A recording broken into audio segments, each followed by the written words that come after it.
Ya, Bareskrim Polri akhirnya menetapkan Baradae sebagai tersangka pembunuhan Brigadir Nofriansyah Yosua Huta Barat alias Brigadir J.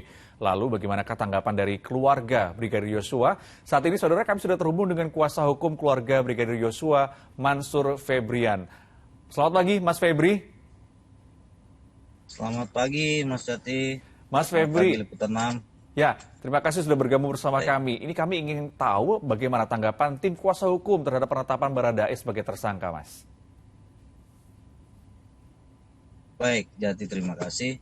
Tentunya langkah daripada Polri yang sudah menentukan adanya tersangka dalam pelaporan kami tanggal 18 Juli, yaitu saat ini Baradae selaku tersangka merupakan langkah positif, langkah awal positif yang dilakukan oleh tim SUS karena sudah lebih kurang 3 pekan perkara ini tidak ada tersangka sampai selesai daripada ekshumasi begitu. Nah, tentunya langkah ini menjadi langkah terobosan yang positif.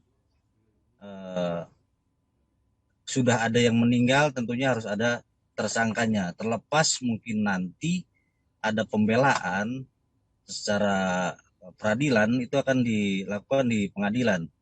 Dan yang menjadi pertanyaan publik yang sangat luar biasa adalah kenapa begitu lama harus menunggu 3 minggu ada tersangka. Padahal dari beberapa pekan yang lalu juga sudah ada pengakuan apakah memang pendalaman ini begitu rumit karena terjadi mungkin di rumah petinggi Polri, dilakukan oleh juga anggota Polri dan ditangani oleh Polri. Tentunya kami mengapresiasi kepada Polri yang saat ini sudah menetapkan secara tegas adanya tersangka yaitu Baradae. Begitu. Mas Febri, ini tadi Anda juga menyatakan Ya, bahwasannya penetapan tersangka ini terkesan sangat lambat. Menurut Anda, kenapa?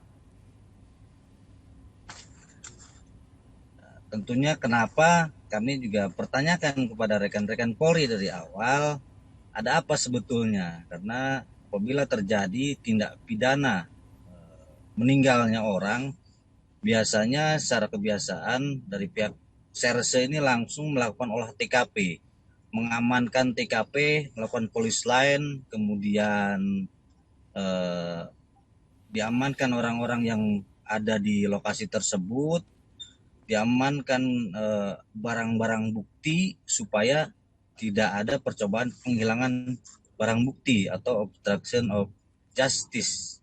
Ditakutkan adalah ada orang yang mencoba menghalangi. Namun berbeda sekali dengan perkara ini. Kejadian tanggal 8 Juli, namun baru dilakukan polis lain setelah menjadi domain publik, setelah ramai di publik. Nah, ini ada apa? Tentunya ini menjadi kewenangan Polri juga nanti ke depan untuk memeriksa siapa-siapa yang terlibat dalam perkara ini. Contoh awalnya diberitahukan bahwa CCTV hilang, kemudian kembali, ada ditemukan kembali. Nah, ini siapa pelaku, siapa yang mencoba menghilangkan barang bukti tersebut. Dan kemudian katanya sudah pernah diotopsi. Nah, otopsi ini juga yang awal kita nanti persesuaikan dengan otopsi yang baru. Apakah betul sesuai? Karena pernyataan awal kepada pihak keluarga daripada yang mengantar jenazah menyatakan ini terjadi tembak menembak. Itu awal kami sebagai fakta. Tembak menembak, katanya ada luka peluru satu, namun ternyata ketika dibuka, ketika mau pemasangan formalin tersebut, banyak luka lain di luar daripada luka tembak menembak. Ini juga harus ditelusuri nantinya setelah selesai daripada pemeriksaan tim forensik atas otopsi yang kedua. Jadi jangan nyalahkan publik ataupun pihak keluarga ketika timbul banyak sekali pertanyaan-pertanyaan ada apa sebetulnya.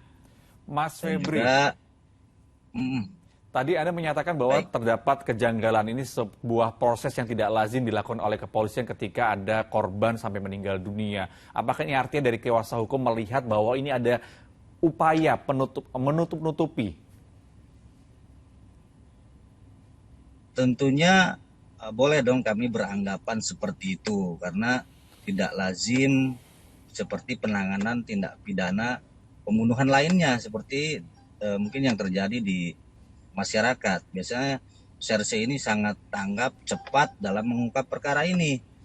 Contoh yang tadi saya sampaikan, kebiasaan yang sudah menjadi SOP baku adalah ketika ada orang meninggal dalam satu lokasi, lokasi tersebut akan langsung diamankan di polis line, tidak boleh ada orang yang masuk. Kemudian orang-orang yang ada di dalam yang mengetahui itu langsung diamankan untuk diperiksa, dimintai keterangan. Kemudian juga bukti-bukti juga pasti akan dilakukan penyitaan. Nah, terhadap perkara ini, yang saat ini juga masih jadi pertanyaan kami, di mana posisi handphone daripada almarhum, 3 handphone yang berisi 4 nomor. Apakah sudah disita secara resmi? Karena itu kan barang pribadi.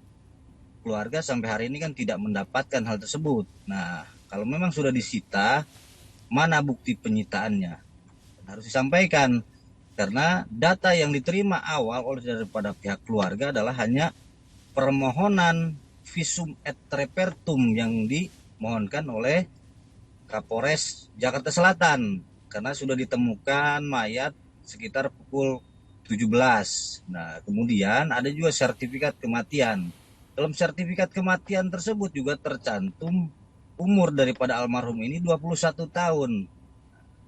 Lanjut lagi, sangat sulit keluarga waktu itu ingin melihat jenazah. Karena kalau kita boleh sampaikan, kebiasaan daripada orang Batak ketika ada sanak keluarganya yang meninggal, apalagi seorang laki-laki, ini wajib hukumnya biasanya untuk memasangkan ulos. Tidak boleh ada adat istiadat tersebut dihilangkan. Nah, dari situlah pihak keluarga semakin curiga sebetulnya ini ditembak atau ada hal-hal lain. Karena statement Polri awal adalah tembak menembak. Namun sekarang puji Tuhan sudah ada tersangkanya yang selama ini kita tunggu-tunggu. Tentunya karena ini masih proses penyidikan dan masih berjalan, dan pasal yang juga disampaikan oleh Dirtipidum adalah pasal 338, Junto pasal 55 dan 56. Nah, apakah Baradae ini sebagai pelaku utama atau membantu atau hanya turut serta? Oke. Tentunya kami beranggapan ini ada pelaku lain, pelaku utama atau pelaku lain begitu. Kita tunggu daripada tim sus sedang bekerja begitu. Mas Febri, sejauh ini sudah ada kontak dengan keluarga terkait dengan penetapan Baradae sebagai tersangka? Apakah keluarga sudah ada respon? Terkait penetapan tersangka, tentunya keluarga pasti mengetahui daripada rekan-rekan media. Itu sudah pasti karena pihak keluarga di sana selalu memantau. Tapi ada respon, Mas? Media perkembangan terkait respon. Tentunya biasanya berkoordinasi dengan ketua tim, dan hari ini juga saya akan menuju ke kantor beliau.